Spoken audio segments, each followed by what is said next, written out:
two studies here, and the mortality of NAFLD is 7.3 per 1,000 person year, and the majority of the deaths is not the liver related, but cardiovascular related. Next, please. Next.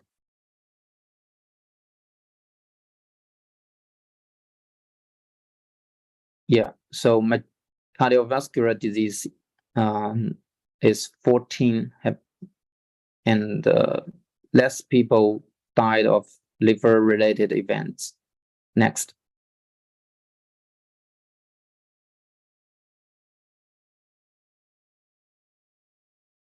So our study have some strengths because such as our study based on the study period instead of the year of publication, which will have delay 1 or 2 years, and we use the adjusted GRDP instead of unadjusted, and we covered majority of the population and area in mainland China, but we also have some limitations, like most of the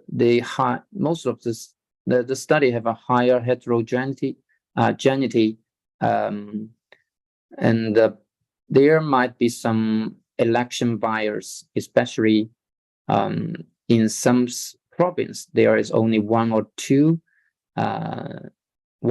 studies as well as the same, and the outcome data were limited. There's only several studies here, and this is calling for more studies for outcome of NAFLD patients in China. Next, please.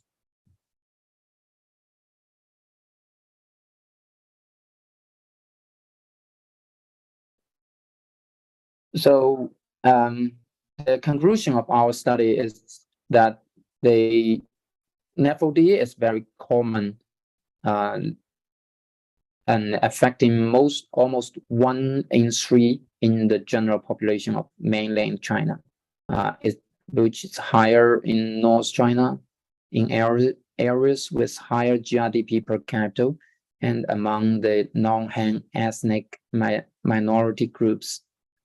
At the prevalence of 28.8% of, and with 1.4 billion population, mainland China has an estimated NAFLD disease burden of over 400 million people, and this will definitely rise in the coming decades. So this will be a very huge challenge to us, and more researchers are needed to investigate the long-term outcome of NAFLD, and additional research and better health education and public policy are urgently needed to prevent and curtail the obesity epidemic and related metabolic disease that contribute to NAFLD development and progression. Next, please.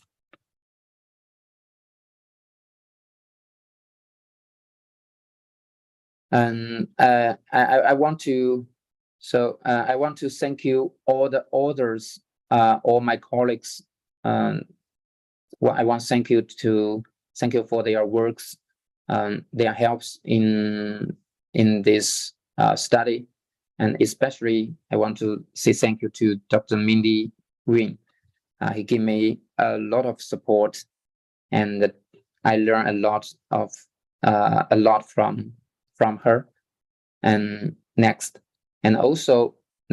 please. And also, I want to say thank you to all the colleagues in Dr. Wayne's lab. And I learned 1 year in Stanford, and I learned a lot, and I have a wonderful experience there, and I learned a lot. Thank you. next. So thank you very much. Thank you very much, Kevin. That was a wonderful talk. And it was great that you could be mentored by Mindy. I think it's a huge effort that you've done. Despite English not being a first language, you did extremely well. And it's such a large population, and it's going to be the epicenter of MAFLD going into the future. So I think this sort of data is the core of trying to develop effective public health policies on a nationwide scale. I think we've only got time for one question, and just because there are a few questions in the chat box, but if I can just ask you one question, what you showed is that the prevalence of MAFLD was really quite closely related to the regional GRDP, but the incidence was not, or they didn't seem to be. Is that just because the populations are heterogeneous? You would have thought that if the prevalence is higher based on income, then the incidence also should be based higher, the higher the income was. So I couldn't really put my head around what the answer to that was. Either Professor Wu or Mindy. Yes, thank you, Dr.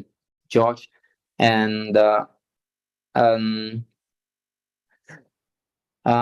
not sure I also don't know the reason. I think the prevalence of the NAFLD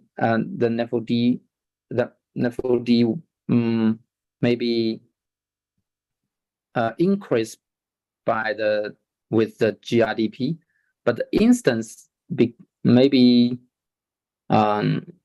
they are a lot of other influence factors, like the population, the people pay more attention to their health and practice physical practice activity is higher in the recent years, and also there is less study, for instance, in instance of NAFLD analysis. So maybe there is some bias. So we need to do more research for this. Yeah. Great. Thank you. Yeah. Yes, Mindy, you need to unmute. My computer audio doesn't work, so I have two computers side by side. So can you hear me? Yes, we can. Okay. Yeah, I just want to clarify that Dr. Wu's study focused on prevalence, not incidence, but we recently published another study in Journal of Hepatology, just went on press fairly recently, just a few weeks ago, on global incidence of HCC. And a lot of the studies are contributed from China mainland. So we were able to do a subgroup analysis for China, and the incidence increased also in China. And in fact, it increases at a higher rate compared to studies coming from outside of China. And as with the studies prevalence of NAFLD, the majority of the studies come from Asia, most prominently China, Korea, and Japan. So we were able to compare that. We did not do an analysis by GRDP because it's focused on global, so we were only doing it by country. But to just answer the question that yes, the incidence also increases in mainland China, in fact at higher rate than other areas. Thank you. And I guess I just want to make one more comment. I mean, it looks like small studies, but obviously it looks like about 10% or maybe a bit less of the MAFLD population die from liver disease. And the rest is really 14 of the patients died from cardiovascular disease. And I think from a policy and political level, not only is there required education in China for MAFLD, but you're going to have a tsunami of cardiovascular disease also in the coming years. And that's actually very, very worrying. In the interest of time, we might just move on. Thank you very much, Mindy, and thank you so much, Kevin. And I'll hand over to Vincent, who is going to do the next case. Thank you, Professor George. So the next speaker will be Dr. Ito from Japan. So this would be our, I would say that complementary to the first presentation. So this time the focus is on the situation in Japan, also a meta-analysis, but this time we would also talk about some forecasting data on what we will see in the next 15 years or so. I would also like to highlight that Dr. Ito is involved in many multi-center studies in Japan and enlightening us on the epidemiology of fatty liver disease in this part of the world, and in particular in Japan. And Professor Mindy Wen is also the senior author of the paper. So this is a testimony of how much she has contributed to the field, not only in terms of science, but also nurturing the next generation of researchers all over the world. And in particular, many of her mentees are from the Asia-Pacific region. So on behalf of the APASL, we are actually very thankful for her leadership and guidance. So without further ado, I will pass the time to Dr. Ito to tell us about his excellent paper. Dr. Ito, please. Thank you. Thank you for your kind introduction, Professor Wong.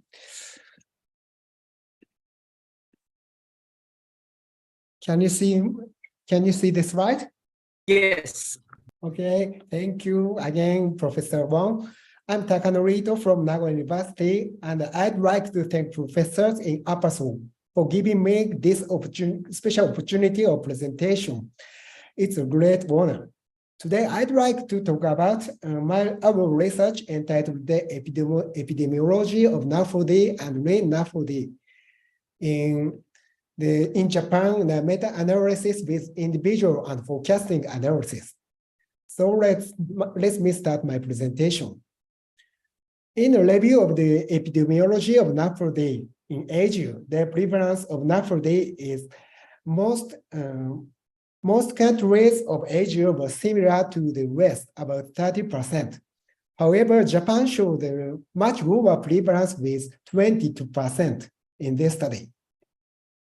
On the other hand, the people of Japan are known to enjoy some of highest life expectancy in the world. Here, several questions can be raised. Does Japan really have the lowest prevalence rate of NAFLD in Asia of the world? Are there regional disease differences? What are the reasons for this low rate, such as the diet and genes? Is NAFLD prevalence increasing in Japan with westernization? So the aim of our study, we aim to characterize the epidemiology of NAFLD in Japan, and particularly on Re-NAFLD. With a systematic review and meta-analytic approach combining study level with individual patient level data, we investigated the prevalence, incidence, and critical outcomes of NAFLD in Japan. This study consists of two parts. First is the conventional meta-analysis. Second is the individual patient data meta-analysis. We asked each author to share important critical data for this Japan NAFLD study. At first, we assessed the prevalence of NAFLD in Japan with conventional meta-analysis. From the initial 4,297 records, after duplicated and ineligible studies, we included 115 records as full text review. Finally, 73 studies were selected for study inclusion. Of these, we performed the prevalence analysis and the incidence analysis from without NAFLD and outcome analysis in NAFLD. So this is the first result. The overall pooled NAFLD prevalence was 25.51% in general population in Japan. In most studies, NAFLD was diagnosed using ultrasonography.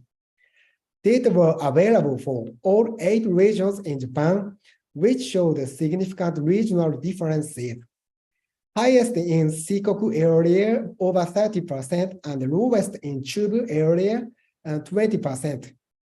This distribution is like that of type 2 diabetes, I think.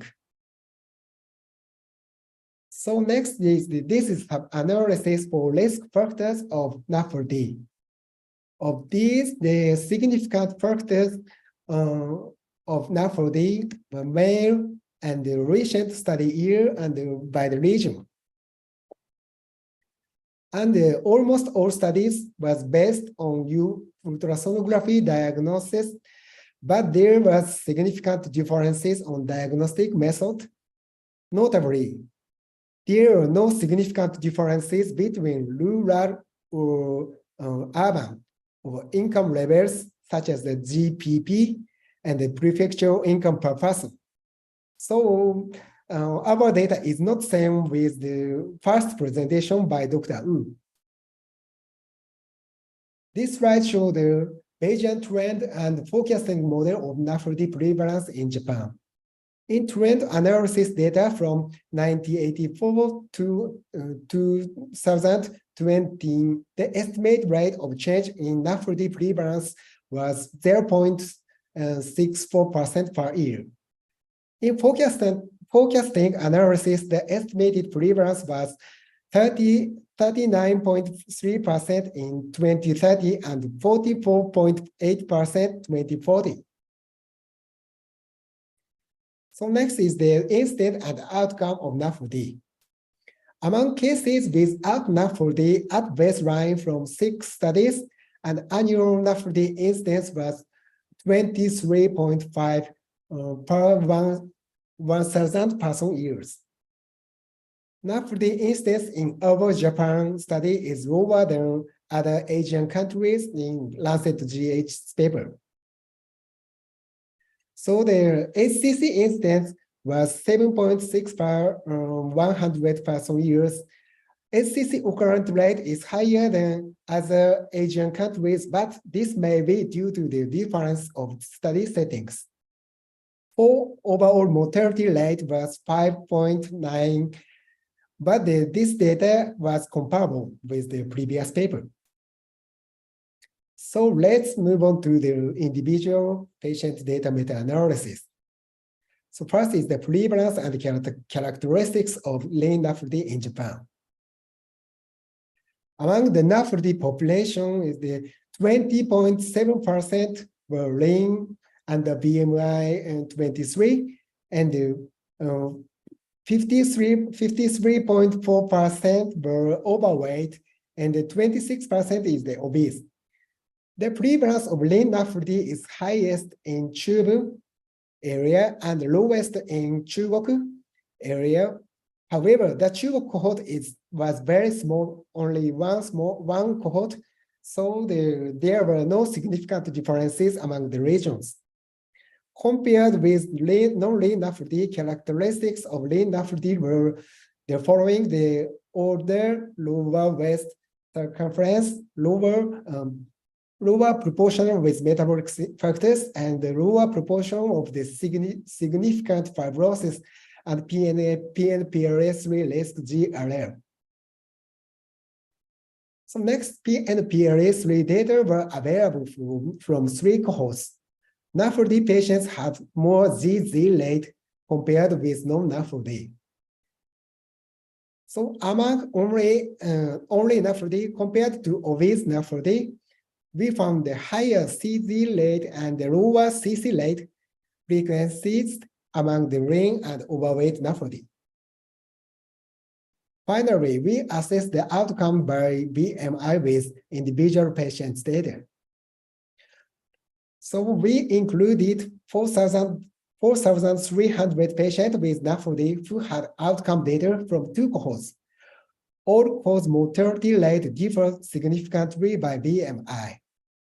Lean NAFLD had the highest mortality, following by overweight and then obese NAFLD. So importantly, the main cause of death in lean NAFLD are non-liver related diseases, including cardiovascular diseases and extrahepatic malignancies. However, Cox regression analysis showed the independent factors associated with all-cause mortality were older age, male sex, and diabetes, and higher FIFO index, but not brain state. So this is the summary of our study. In conventional meta-analysis, NAFLD prevalence in Japan was about 25% in general population. However, the NAFLD prevalence is increasing and forecasted to reach 40% in 1930 and 45% in 1940. In individual patient data meta-analysis, lean NAFLD prevalence was about 21% in whole NAFLD. For prognosis of lean NAFLD, this is controversial, but our study showed the lean NAFLD had poorer prognosis than non-lean, especially due to non-liver-related death. So lean NAFLD was known to be associated with several risk factors such as unhealthy lifestyle and genetic risk, such as the PNPLS3 and the disturbance of gut microbiota, and so on. Generally, in lean or non-obese NAFLD, NASH and severe fibrosis are less frequent from the result of previous studies. However, there are some high-risk groups with rapid progression. So we need the predictive markers for high-risk lean NAFLD in the future. So finally, this study was conducted in collaboration with many doctors and researchers in Japan. And I would like to thank Professor Mindy Gwen in support, and Mindy loves all members. Thank you very much for your kind attention. That's all for my presentation. Thank you. Thank you, Dr. Ito, for your excellent presentation. So now we have my co-moderators, Professor George, Professor Wei Lai here. May I also invite the panelists to turn on the camera and join the discussion. So for the audience, please feel free to use the Q&A and chat function to ask questions, while, of course, we also have a lively discussion ahead. So maybe I'll take the liberty to ask the first questions. Dr. Ito, you highlighted that in your meta-analysis, the GDP does not appear to affect the prevalence of method, unlike what was reported in the China study. So why do you think it's the case? Do you think it is because the economic situation in different prefectures of Japan may be more homogeneous than what we observe in China? Thank you for your important question. I showed the Japan has no significant differences between the by the GPP and the patient incomes. So the Japan is the government insurance, all covered the health and in all people in Japan. So maybe I think the economical level is almost the same. Almost the. I'm sorry. I think the prevalence of NAFLD is equal by the GPP, and so due to the maybe the economical level, so the I'm sorry, the maybe the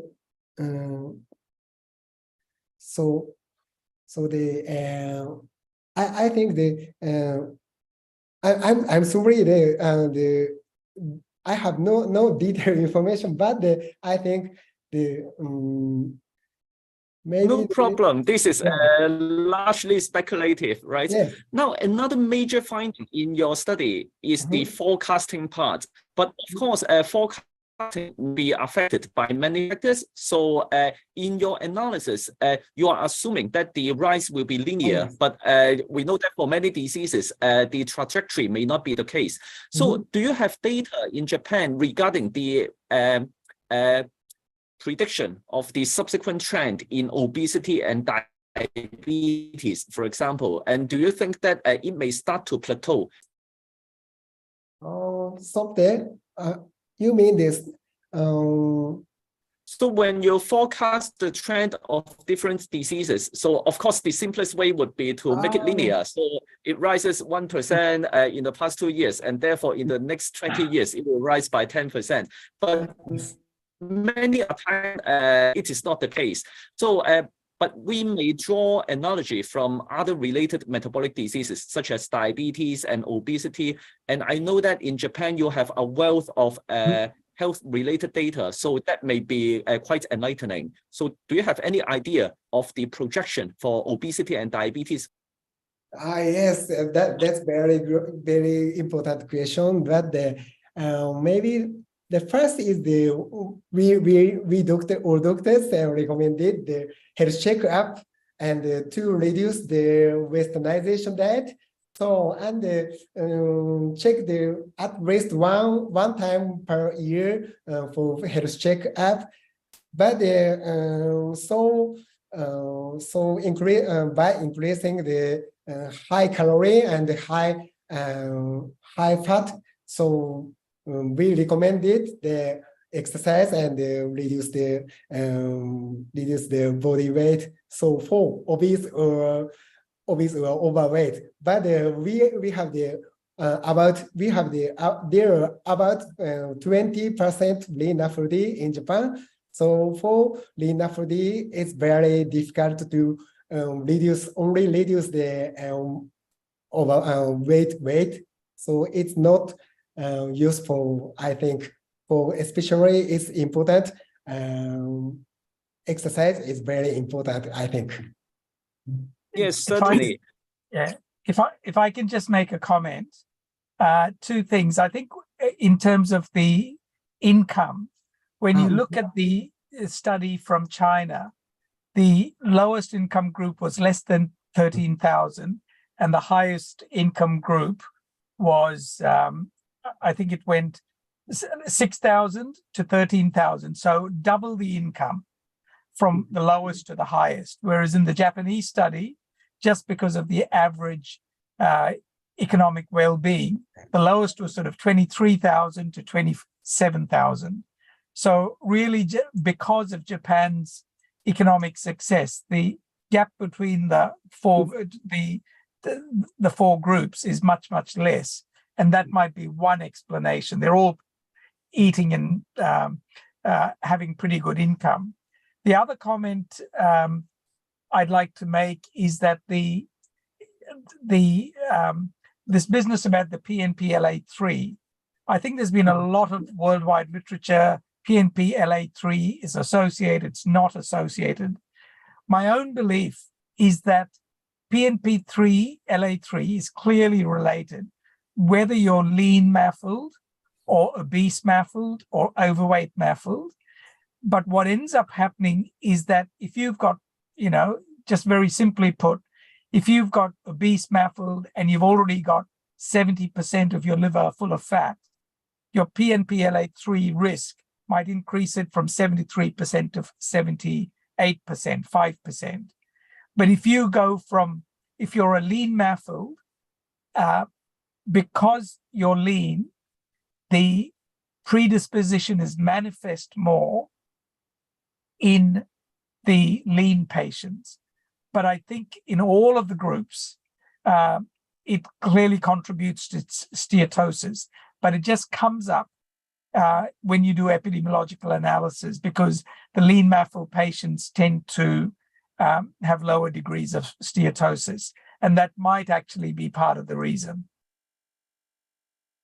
Yes, Professor George, I agree with you. Now, since Professor Wei has joined us, maybe I'll pick your brain regarding the economic issue. So in some developed countries, we have observed the fact that actually it is among the poorer people in those countries who would have more metabolic diseases, such as obesity and also actually MAFLD. So this is because in those countries, high energy food is available, but poorer people do not have a lot of choice and they may not be able to afford the healthier choices. But apparently, this has not happened in China yet, according to the published studies.